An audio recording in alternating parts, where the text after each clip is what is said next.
So thank you very much for coming out this morning for the Internet OTT Media and Hollywood Connection at the Digital Hollywood. Good to see you again. So Hey, Will Marks. what we're going to do today, All right.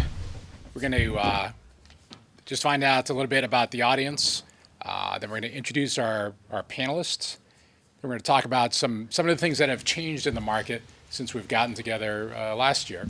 Then we have a panel discussion that will start, and then we'll have questions at the end. So first of all, give us a little bit of idea of the audience.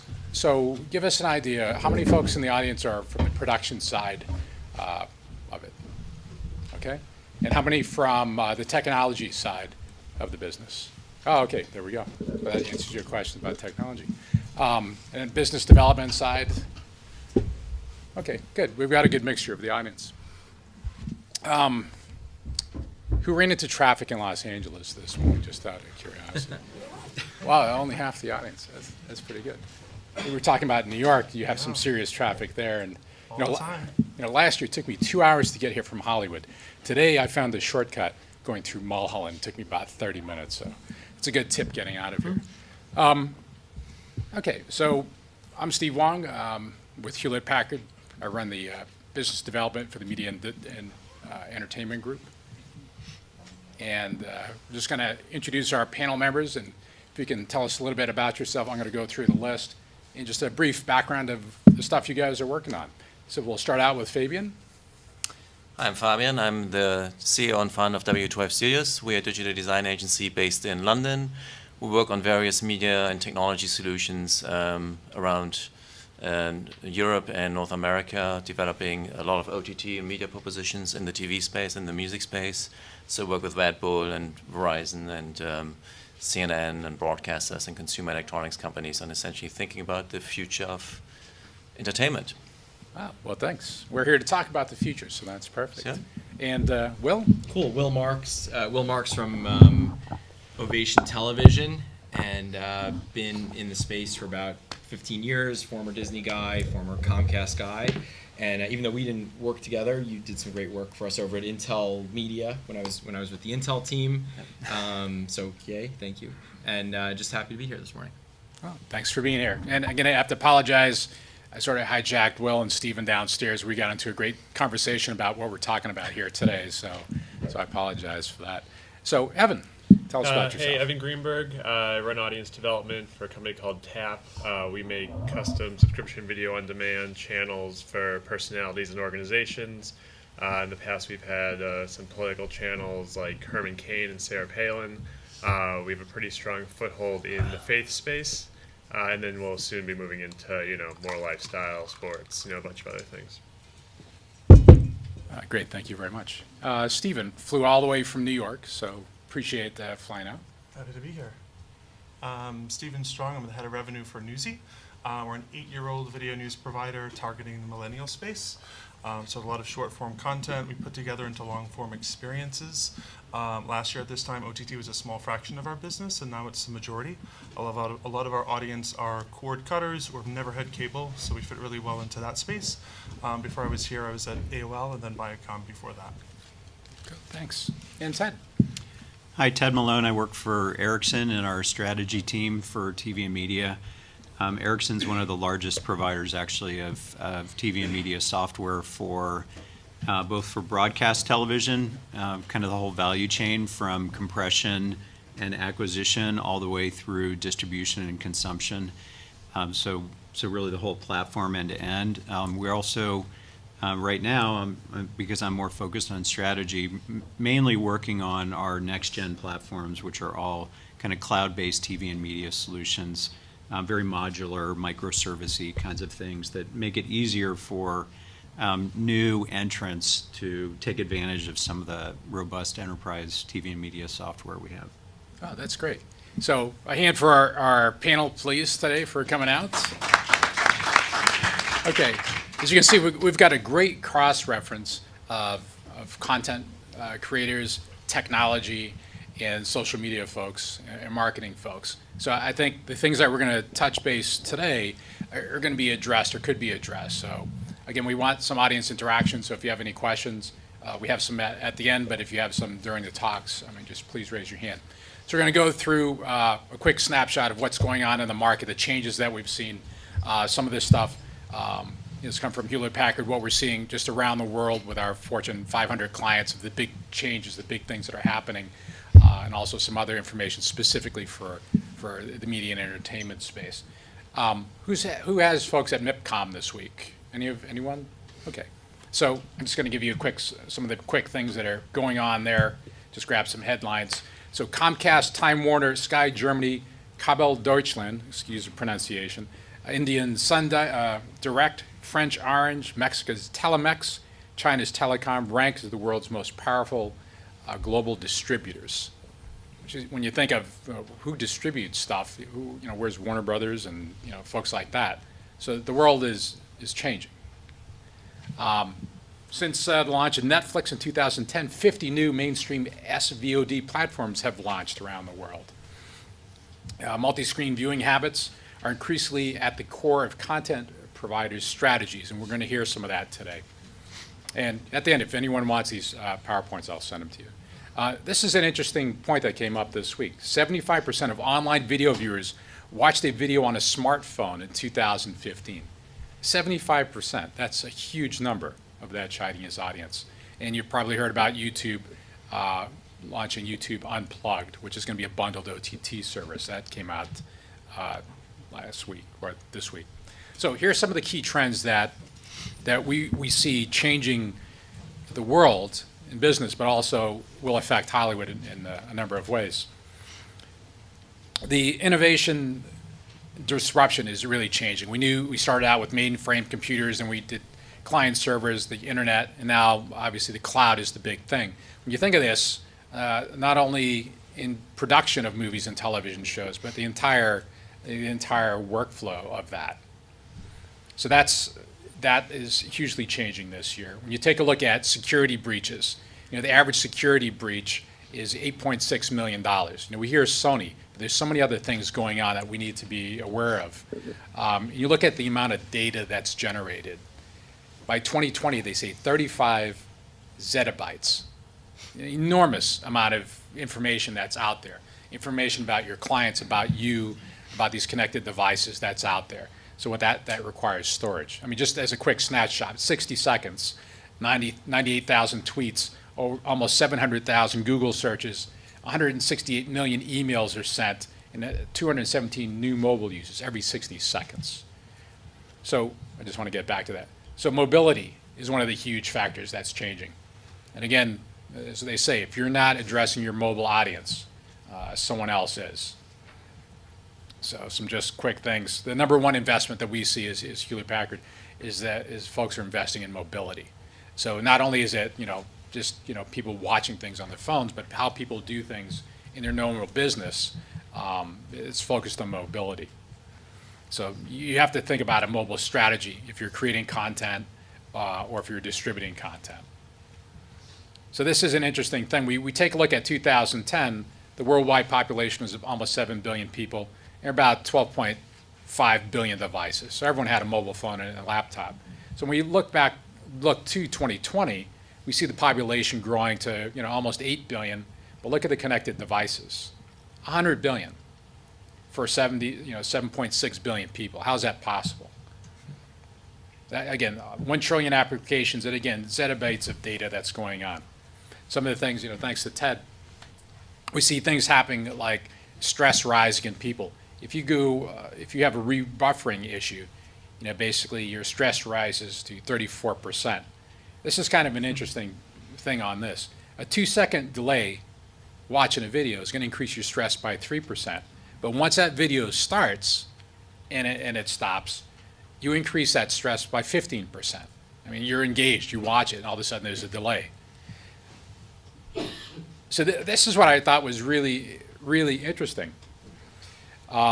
Is the transfer of blame. First when it happens, they say, oh, it's AT&T, my service sucks, I'm going to change it. But as it increases, they start looking at the provider. They say, no, it's Netflix problem. I don't like those guys. So that's an interesting change that's occurred. So again, as you're in this space, you have to be aware of that. And again, when you look at the change, you look at fourth quarter 2015, 18 million new mobile devices were added just in one quarter. I mean, that's an absolute game changer in how things are happening. So again, social media. So they say within 6 years, everyone in the world is going to be using social media for at least 35 minutes a day. So when you think about making content, this is part of that strategy is, how do I get the word out? Social media is not going away. I mean, that's an absolute fact. So another thing we see is big data. When you have all these connected devices, there's a number of things you can do. One, you can predict things better if you know what's going on. So this landscape is rapidly changing, right? Before we just had business data. We know if people were buying things and all that sort of stuff. But now we have things like your machines, your cell phones. We have data about that. We know what's going on with those devices. And now we have human data because in social media you choose to input things. So again, this raises the enormous amount of about data. So again, what does this mean for you? Is one, you have to look at analytic solutions, data discovery, how you find this data, and how you manage all this sort of data. So this is one of the big drivers. The Internet of Things, as you may know, you have connected cars that have information, your phones have information, your washing machines have information. So there's enormous amount of data being collected all the time. So the Internet of Everything is people, data, processes, and things, basically. So what this allows you to do is if you have all this information, and when you take a look at Legendary Pictures and folks like that, they use a lot of this predictive information. Netflix uses a lot of this information, on their buying strategy. If they know what their viewers are using and watching, they can predict a lot better. So what this also leads to is security. So, we've heard of the Sony break-in, a few years back, but we haven't heard a lot of it about in this industry. But it's not going away. Again, as Hewlett-Packard, we see things holistically around the world. So the average size of the black market is about $1.4 billion, $104 billion. The average fine is about 270% of the annual compliance spend. So if you're basically providing videos to folks and you have their email addresses and you have their cell phones, and that gets breached, then you're open to getting fined because of some compliance issues. This is the other interesting thing. Who brings a cell phone to work that may use it for work sort of things? You may send an email with your cell phone. Anybody? Nobody? Everybody. So 50% of the people are using a device from their home in a workspace that may not be compliant with their security practices, another huge breach. So we take a look at what goes on in a hack world. Basically, when your company is hacked, has anyone's company been hacked here in the last 12 months? Nobody? This is probably why. It takes 243 days for anyone to discover that hack. 84% of these come from applications that may be running on these phones and other devices. 71% is the growth time it has taken to resolve these issues since 2010. This is an interesting thing. Even though companies have, studios have security departments in there, 94% of the breaches are discovered by someone else outside the company. So again, trends, 56% of the companies that have been breached. So you may have been hacked. You may not have known it yet. So again, a lot of these are by third-party mistakes. Some folks that are working with you in a production or in your company that's outside. And this is the average thing. Every breach costs about $9 million or a 30% market cap reduction in your companies. This is the scary thing.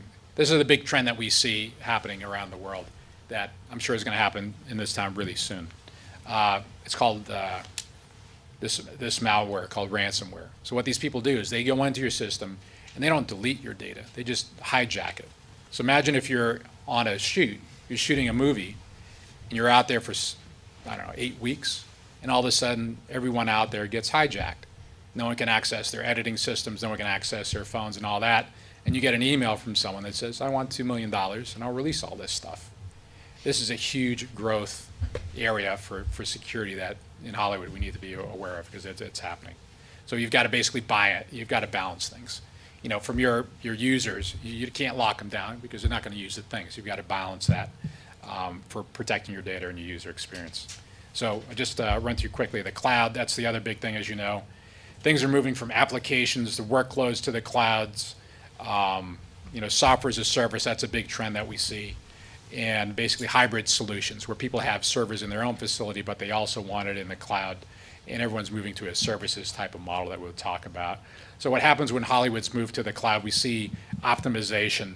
Basically, IT spends drop from 5.2% down to 3.7% when cloud optimizes.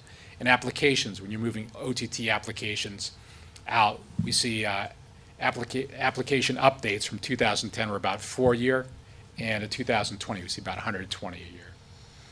So again, the benefit of Hollywood cloud operations reduction 38%, data center reduction about 50%, and to deploy these OTT applications or software in the cloud, before it was about 3 weeks to roll them out, now we can do them in about 90 minutes. So the new style of Hollywood basically is moving from these traditional cost centers, moving to a cloud focus, more of a service focused delivery of technology to folks. So in summary, you've got to look when you're coming up with this new technology trends of the future. You've got to look at your culture and how you do things. You've got to reduce latency. We see that viewers just don't tolerate latency, and neither do your folks in your workspace. You've got to increase automation with all the tools that are available out there, and increase visibility throughout the company and start sharing information. So that's what we see overall going on in the world. Now, I'd like to start out with the panel discussions. So one of the questions that we were talking about earlier was AVOD or SVOD. I mean, which delivery method is right? And I know we've got a bunch of different folks on the panel that have different views on that. So anyone want to start? I'm happy to start. Come on, Steve. I mean, it's interesting in our strategy from the news front and our audience, not to say they don't want to pay anything, but in the interest of building a large audience, we've taken a generally free approach where all of our OTT apps, all of the, whether it's linear or VOD, is sort of available free, which is great from an audience model, but from a revenue model, how does that balance in terms of building a long-term sustaining business? So something we work on now is, how does an SVOD model work in an ecosystem where the content's for free? Is there more premium content on SVOD? Obviously, there's no ads, but sort of how do you make it an experience where people are used to getting your content for free, and what's the incentive to pay? So that's something we spend a lot of time kind of digging through now as we look to the next 2 to 3 years. Yeah, I would say most people that are building an online TV and media video experience, once you get an eyeball, you want to hold on to that eyeball as long as you can, right? So I think if you have a variety of either tiers or services that you offer, maybe you have some advertising VOD, and maybe you have a subscription tier, and maybe you even have some transactional things where you can purchase or rent or what have you. I think having flexibility at a platform level is important, so that the people that are out there creating these experiences can experiment with their customer base to figure out, hey, are these the kinds of consumers who would pay for a subscription service to not see ads, or are they the ones who would like to get access to more and they don't mind watching ads, or do I have some premium content that I actually want to sell on an a la carte basis? So I think flexibility is important if you're a content owner. You've rolled out a ton of these systems around the world. Over the last 12 months, what has been the most frequently rolled out or frequent business model? Our common deployments are pay TV operators who are looking at extending their service off their network, outside the home, et cetera. So most of it is tied to a core pay TV subscription. So from a consumer standpoint, you're getting it for free. I mean, it's really included as part of your pay TV service, because most operators have found that they can't charge extra for adding mobile. Like that's just a requirement now. So most of what we're doing is it's from a security standpoint, it's behind a pay TV subscription of some sort. So you have to log in, but it's not any different than what you would get if you were at home. I think it also depends on sort of what your goals are, whether it's that you need the most revenue coming from the service, or you're looking for a greater reach to maybe find revenue from other places. You can make a lot more revenue with a much smaller audience charging people money. To get a lot of money out of AVOD, you need either a huge platform, which very few have, Facebook, YouTube, to name a couple, Verizon's buying Yahoo and AOL to sort of try to create their own sort of giant ad network. But they've been talking a lot about, oh, if Trump loses, is he going to make a Trump TV? And would it be a television network that would go up against Fox News, or would it go over the top? He could probably make a lot more money with a lot smaller audience going over the top, but the type of person he seems to be, my guess would be that he would aim for the television network because it would be a bigger number. He's all about what's the huge number. So I think that's a good context to put it into as far as what you're really trying to get out of the service. So I got a question. So someone comes up to you and says, I've got 10,000 great titles that I'm going to launch my own OTT network. What would you tell them? Well, I guess Warner Brothers is trying to do that. They have their Filmstruck, which actually just got pushed back. I was reading today it was supposed to launch in October. It's now launching in November. Probably better off going in an SVOD model. Truthfully, if we're talking, I've got all these great catalog titles. Like, you can get catalog so many different places these days. If if your catalog is, you think you have something exclusive, whatever it might be, you're not going to get, unless you can somehow, find some advertisers that are going to give you a $50, $100, $200 CPM.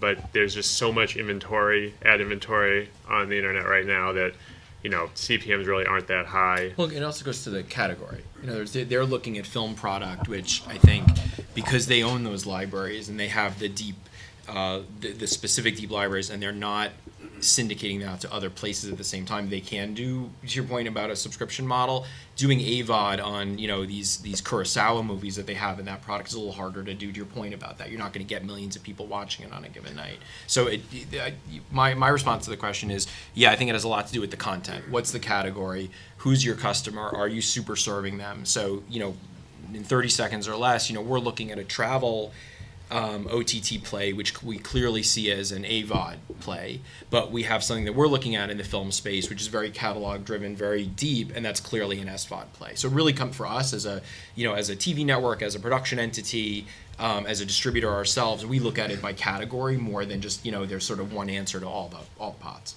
Yeah, and I want to completely echo that, actually. Ooh, I got something right. Yes. Good. Oh, pressure's off. Because when we design any sort of entertainment solution, we usually always look at content first and use that as a driver to sort of design the entire contextual experience around it. So obviously there's the video experience itself and there's everything around it. I think as soon as you introduce advertising, it's a very different kind of experience than when you have a more sort of premium experience, which is where essentially more SVOD kind of experience. So I completely agree. If you go more long form, if you go more premium, if you go more high end, I definitely think the SVOD solutions are more suitable context for that. Whereby if you go sort of more into the sort of more shorter form, more kind of what seems more sort of native to a TV experience as we know it, I think the AVOD model would make sense. So the answer is, yeah, you want flexibility, but if you go sort of on a service by service level, I think the decision whether you go at AVOD or SVOD informs the entirety of the experience, and that's important to keep in mind. So not complete substitutes. Very cool. So the audience, how many would you rather watch something for free but watch an ad? And how many would rather say no ads, but I'm going to pay you for a subscription? Wow, interesting. Okay. But not very many. Not many. How many? Right now it's about 4. That's a lot. Yeah, but I think most people get sated with Netflix and Hulu or whatever. The problem with say, a Warner Brothers is nobody knows what Warner Brothers is.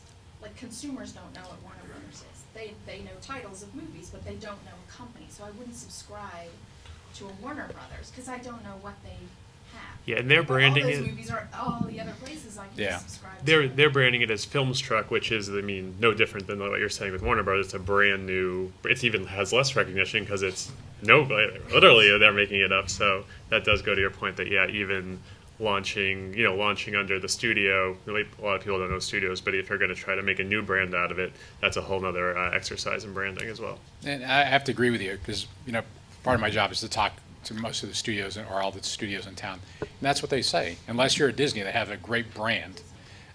If you're a very famous studio, like a Paramount, that have made some of the greatest films, or the other folks, they don't know how to market to consumers. The consumers don't know them. You look at Harry Potter as a great example, right? It's like, well, I see it as an attraction at Universal, but I know Warner Brothers did something with it. Who is it? So I'm confused as a consumer. So And it's not to I agree. say that the studios couldn't create, that what Disney's created. It's just going to take time and money, and they probably should have started 10 years ago. Yeah, different but, DNA, too. It's a different DNA, but they could do it. People create brands and grow them, and they become real things. And these people already have sort of a step up that some people do know. It does pop up before every single movie you see in the theater. It just doesn't seem to be something they think they can do. I don't know. I mean, again, it's an interesting point because everyone in this room could say the same thing about Hulu. Like, what was a Hulu 6 years ago, right? Nobody knew what a Hulu was, and now everybody knows what Hulu is. So when you look at Filmstruck, and I don't know anything about them, I haven't worked with them, so it's not I don't have any inside baseball on it. They're putting an interesting partnership together. They're saying we're taking Turner Classic, we're taking Criterion. I think there's one or two other film libraries that are part of it. They're going to start putting the power of Time Warner's advertising and marketing behind it. And so in 2 years, will we think of Filmstruck as, what Netflix was 6-7 years ago? Like this really interesting thing with really interesting movies that has great UI and great, 4K, and I throw it to all my devices, and 2 years from now we'll saying, wow, Filmstruck's really a thing. So a lot of it comes down to, like I said, what are the partnerships? What's the UI? And can you execute? Can you do the marketing? Can you get the distribution? If they get it on 25 million Xfinity set-top boxes when you turn on a Comcast thing, that's a pretty good win, right? So I don't want for any of us to draw too big a brush and say, well, Warner Brothers can't succeed. I'd give them a good shot, right? I mean, if anyone's going to have a shot, I'd give them a roll of the dice, right? That's what it comes down to. There's a lot of pieces to get it right. Well, so the brand you have to build anyway, right? I mean, it's whether you're AVOD or SVOD, you have to build your brand to become a destination, to become meaningful. So it's just about what is your strategy behind leveraging your assets that you have out there, and that's really sort of to build your brand and minimize your investment. So if I look at sort of what Netflix is doing, we just saw the numbers and internationally how they've grown. I mean, if anything else, they have sort of figured out a really great way to build a brand for themselves around the content that they own, sort of those few shows that they have, and that gets them a lot of mileage out of it. So all the studios, all the networks, when they ever go direct to consumer, that's a challenge they face. They have programs, they have shows that everybody knows, but they really don't know them. And how do you have to build that service, but I think that's something you have to be mindful right from the get-go. You have to make that investment, and you have to do it smartly. And I would argue it's probably if you do it in an SVOD environment, maybe it's easier for you because it puts more urgency around it to actually think about very hard what is your service, so you can actually ask for money for it. Because sooner or later you have to face that question. Otherwise, you just become one of the many players. Exactly. And what are the exclusives that you can have in Exactly. your family, in your library? That's the thing that I think we've just, again, not meaning to bang on Filmstruck positive or negative, but if they can keep things in that family, exclusives that every time you type Kurosawa, or every time you type Criterion, or Discovery, as you guys know, is on every device 24/7 all the time. So every time you type that in, if you have to go to Filmstruck to see that movie, you're going to be incented to be in that system. It's like Hulu did a few years ago. There's a lot of clips, a lot of titles, a lot of stuff everywhere, and slowly, Jason and that great team there, they said, we're going to have, full-length episodes. They're going to be stacked here. They're going to be, the whole season, the previous seasons, blah, blah, and it became the only place to watch primetime television. So that's what you have to do. It's a long path. It's not you launch in November, like you said about Filmstruck, and then by December it's going to be the biggest success. It's a road. I think one of the additional challenges with that example, at least the Warner example, is it's not a completely greenfield opportunity to them. If they were just looking at launching a new service and building a new brand and minimizing our upfront cost, et cetera, and trying to get out there, that would be one thing. But these brands, the content brands, exist elsewhere and are sold into other legacy pay TV operators or what have you. And so I think there's obviously a risk of cannibalizing yourself. And you saw this with HBO when they started going direct, is it starts eating into their bread and butter, which is their a lot of their pay TV subscriptions, and they're also still selling DVD bundles of DVDs and transactional EST kinds of things.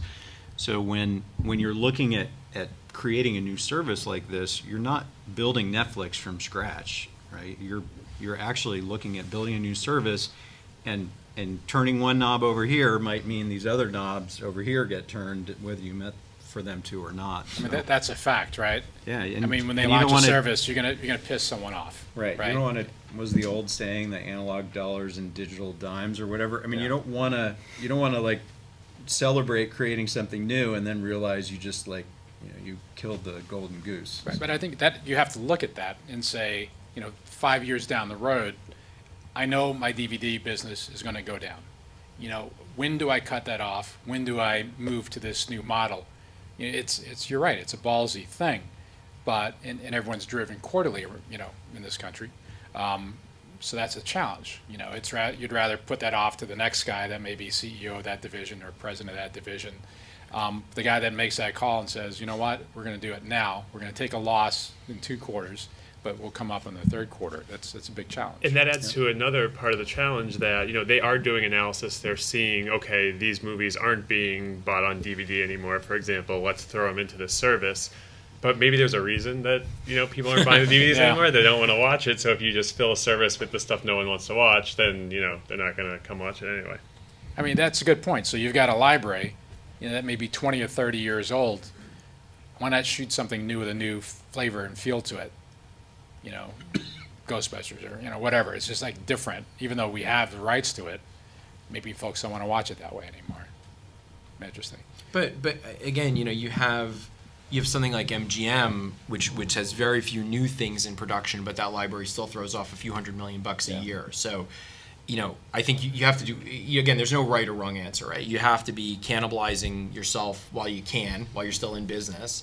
And if you have a great library, you have a great library. So that's the great thing about it. You can do derivative works, you can put new stuff into production, but if you have a great library, it's going to be able to stand alone. And it goes back to what you guys were talking about on the sort of the cloud side to begin with. It's the discovery, it's finding it, it's making the transaction easy for the consumer, it's not buffering, it's not stressing them out. It's, there's a lot of pieces on the execution side that you have to get right. I mean, that leads into the next question. So, if you had one, of course, everyone wants both. What's more important, the content or the quality of the user experience? What do you think? This is sort of for you, Ted. Content. But you can start it out. Yeah, content. Yeah. Yeah, And we were actually- talking about this a little bit earlier. It's like a news piece, right? So there's an accident on the 405. You want to know what the heck it is. Is it really poor quality, video that you found on Twitter? Okay, that's cool. That's what's going on. Or do I wait, till 5 p.m. and watch KBC with their great cameras and microwave truck? What happened? Well, so I have a specific experience there, which is I in a former life, I was VP of products for Sling Yeah. Media, Slingbox. Not Sling TV that Dish does now, but the original Slingbox. So this was 2007, 2008. And I had previously worked on fairly high quality video products. And I went to work for Sling, and I looked at the quality of this video that we were streaming from people's homes out to your phone. And then it was, the iPhone wasn't even out when I started. It was Palm Pilots and Windows mobile devices, and then Google came out with a G1, and then iPhone came out. And I looked at it and I'm like, wow, people are paying to watch this quality video? This is awful. In the first generation of Slingbox. And then I started to realize, well, I would travel internationally, and we had a development center in Bangalore. And so I'm in India working with our development team, and I want to turn on the TV in my hotel room, and it's like, well, okay, I'm going to watch The Tonight Show on my phone in the hotel room on my laptop, because the other choice was to watch Indian television, which I didn't really understand. And it started to help me realize that absolutely I would suffer through this lower quality video in order to get to watch what I wanted to watch, when I wanted it, and where I was. And I think it was for me, it was very eye-opening seeing that quality really didn't matter to me if the choice was to watch high quality Indian content versus me wanting to watch The Tonight Show or whatever I was watching.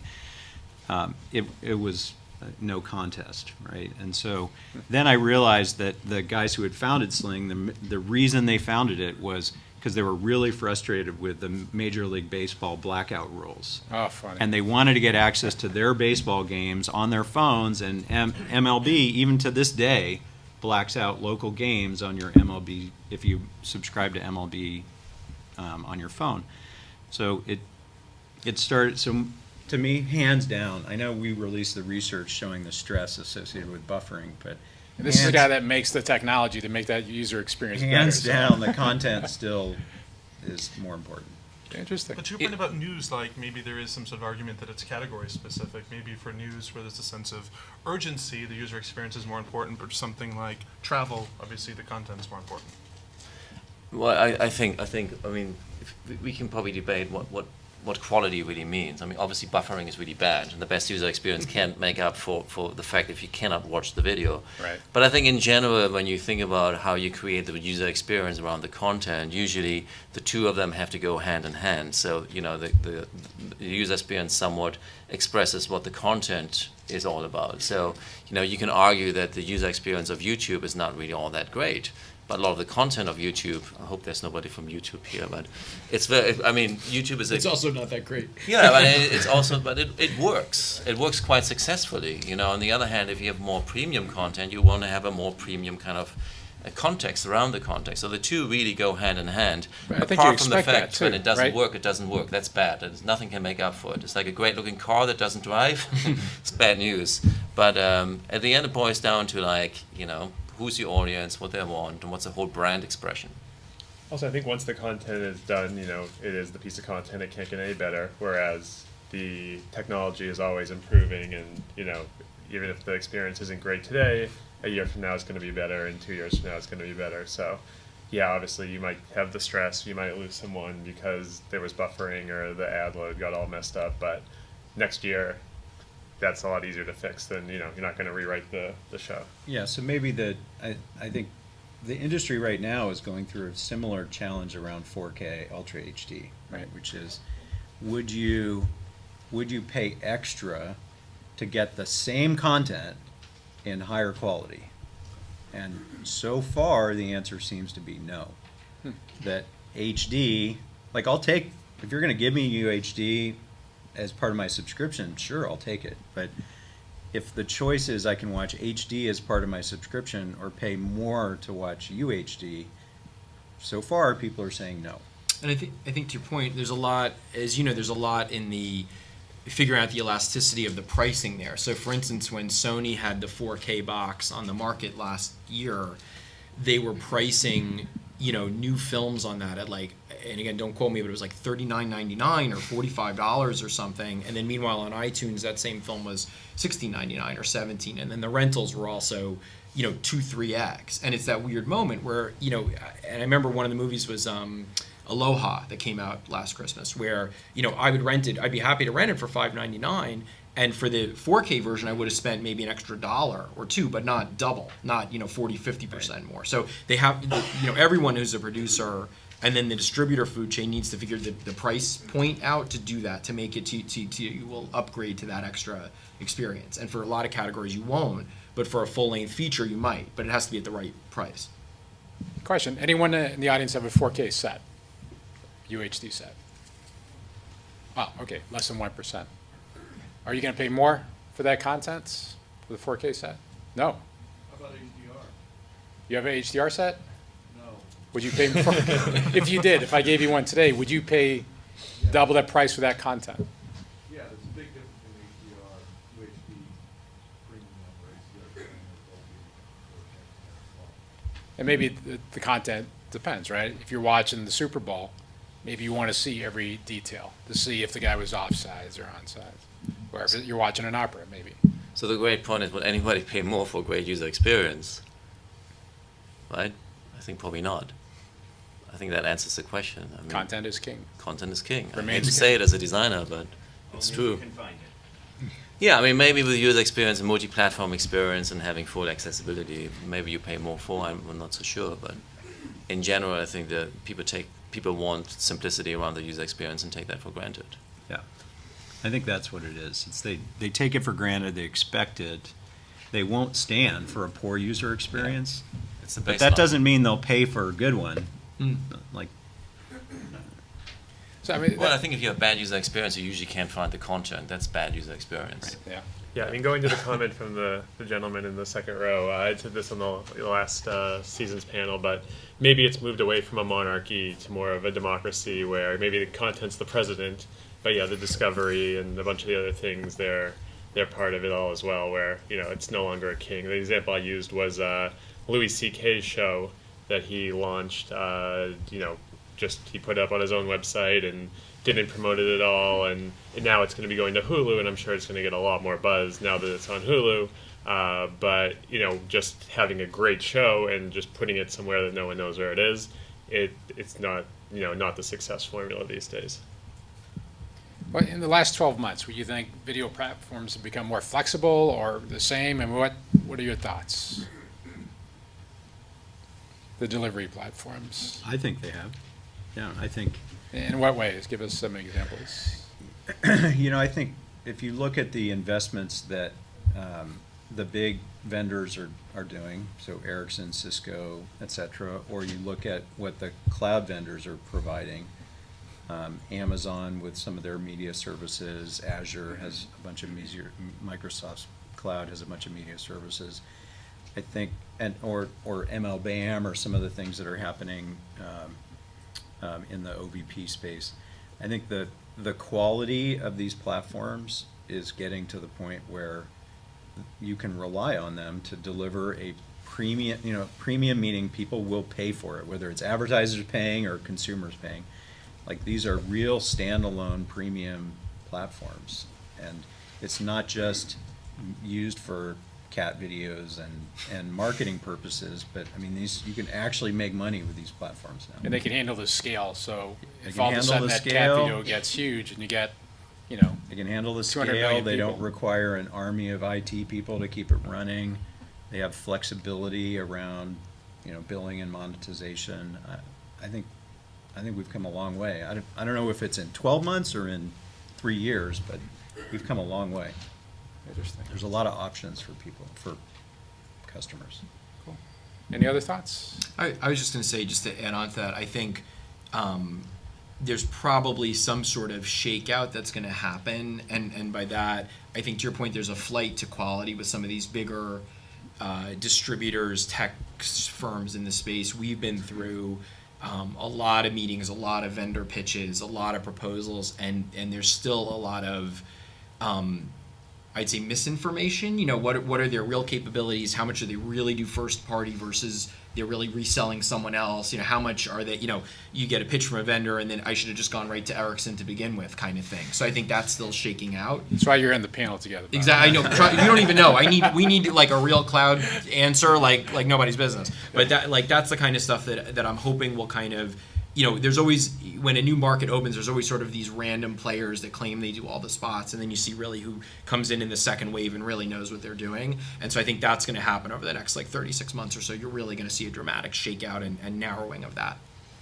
So, I mean, since you've launched the channel, I mean, what are the challenges that you have when you're looking at the platforms and what's out there? Yeah, like, you know, like we had talked about, we're an interesting, you know, little experiment, test case, whatever you want to call it. I mean, we're not part of Viacom, we're not part of Disney. We're one of the few independent cable nets left in the U.S. in the ecosystem. And so for us, a lot of what we have to wrestle with is working closely with our current distributor partners. And I know that came up a little earlier. So when you're working with the Comcast and the Charters and the Time Warners, you know, I'm not shocking, I'm not the first phone call they return, right? They're dealing with Disney, they're dealing with other big guns. So when they sort of, you have to be the squeaky, you know, wheel a little bit around there to get their attention, to get things authenticated, lined up, get launched on their set-top boxes, get launched on their mobile platforms, things like that. So there's sort of that set of issues.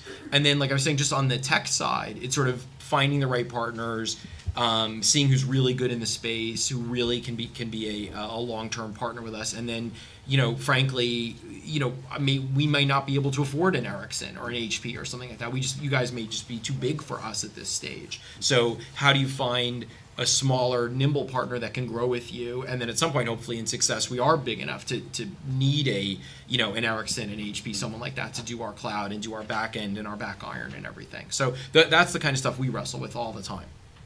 And then also from the content owner side, I think when we originally started in the OTT space, we went to providers who did stuff for us.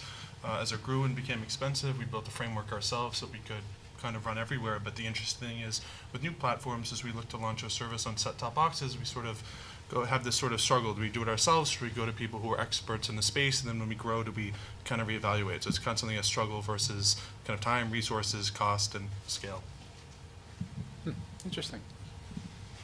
Much different than a few years ago, right? Yeah. I mean, everyone would build it themselves and figure out it was too complicated, then they had to bring someone else in. So- And as you guys know, and then every year, there's an iOS upgrade, there's a Yeah. Roku update, there's a Android, new flavor out. So for you're always kind of running on a rolling log, because as soon as you sort of have your app released and the UI is good and you're happy with it and the partner is good, there's oh no, this broke this API and this is a new launch and now I have to integrate Siri and voice search and Alexa and all that. So it's a constant thing if you're a small shop. It's The not challenge easy. is the engineers that they read hard to do that. You're competing against Google and Facebook for Exactly. these guys, That's right. especially with a new shop in town that they're opening or that they have. So, Yeah. so question for you guys. So, how, in your opinion, what does Hollywood think of the cloud? Do they like it because it's automating things, or is it still a security threat? What is your thought? I mean, I'll tell you, I'll put on my old Disney or Comcast hat first, and I'll say, when you're in a big company like that, I think you're going to be skeptical about all of these things as they launch, right? You're going to want to know that you're protected, that the DRM is good, that that all the things you need to do to keep the security where it is good, and you're going to be a very slow rollout partner on that. And then you're always going to have an IT department inside that's going to try to preserve their capital expenditure, their expense every year, and say, hey, we can do it internally. We have smarter people. We're the only one that can protect our own assets. Now, in my role now in a small shop, I'm like, bring it on. Like anything that can help me get stuff up faster, cheaper, across platforms, more efficiently, I'm like, please help me. So it's I think you're going to always have different approaches based on the size of the company. So I mean, just maybe a bit on the periphery. I mean, I think what we see again as from a design perspective is the cloud obviously provides a new delivery platform, and I think that's many people how a lot of the Hollywood or the entertainment players seem to look at it. But I think it's also a paradigm shift in the business that really needs to imply a different way to talk to your consumer. To go to your point, it implies brand and implies sort of a new way of packaging in, dialing things up, dialing things down.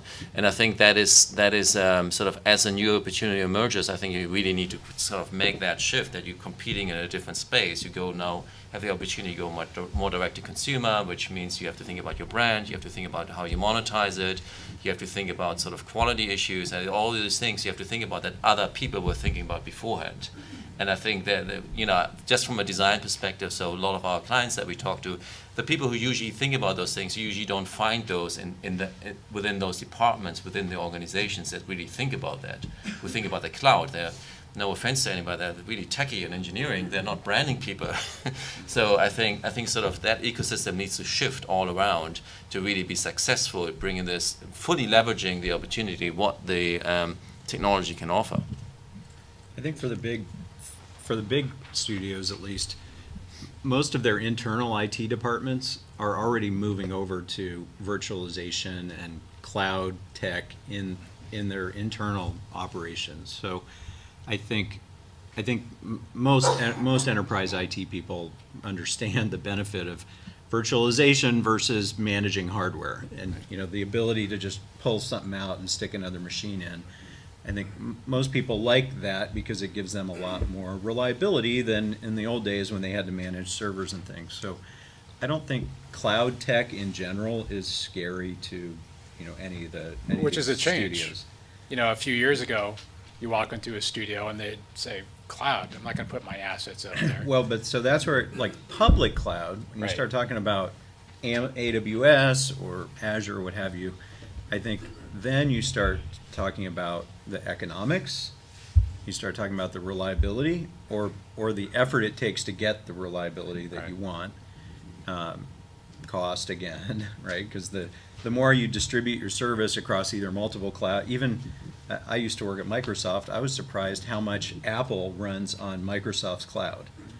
I was like, wow, I thought these guys were enemies. Well, it turns out Apple is actually very smart, and they realize putting all their eggs in one basket is not a very good thing to do, and so they run on Amazon, they have their own stuff, they run on Microsoft. Like, they realize for reliability and distribution and service uptime, they need to actually be running across not just their own systems, but also leveraging some of the public clouds.